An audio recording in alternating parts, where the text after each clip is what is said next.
Highway closures, including school bus cancellations across the Northeast region for this Thursday, November 27, 6:45 a.m. We are nearing the 24-hour mark for Highway 11 from Cochrane, westbound all the way down towards Long Loch, Ontario.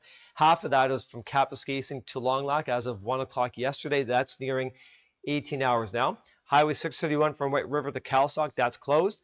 And there's either an early reported collision on the Highway 101 near the junction of Little B Road or the junction to Chapleau, Wawa 529, that's closed as of 5:30 this morning.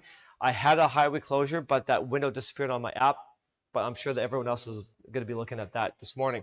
The segment of Texas Gulf Highway from Driftwood down to the stop sign underneath the power lines on the railroad track, that's closed, but the access to Kid Creek right around that corner is still open. The same thing with the southbound lane leaving Kid Creek going all the way to Independent Grocery Store that connects to Highway 101 in Timmins remains open.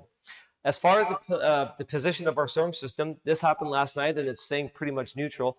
The low arrived over Georgian Bay around the dinner hour Wednesday. It's still sitting there this morning, 12 hours later, with the trough extending to a secondary low over Quebec.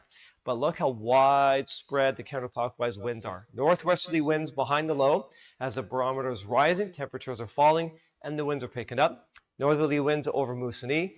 And I'm also happy to announce that EARLTON, gone. No more weather advisories for you. Environment Canada's page is clean for your region. You'll still see standard storm-like conditions, but not to the same capacity as the rest of Northeast Ontario. Cloud cover, you can watch that backwards spinning pivot with the low over Sudbury, Ontario. The backwards moving cloud cover with the storm as it continues to gather up energy and leave Ontario. This is going to be the next 12 to 18 hour concern. Blowing and drifting snow, gusty northerly winds.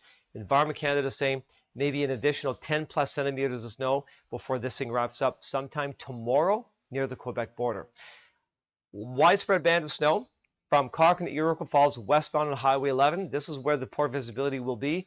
You will see whiteout-like conditions for most of the day today, and you can see that the echoes are moving backwards from the Quebec border back to Hearst because the low is spinning like so. Right now, there's some light snow over Timmins.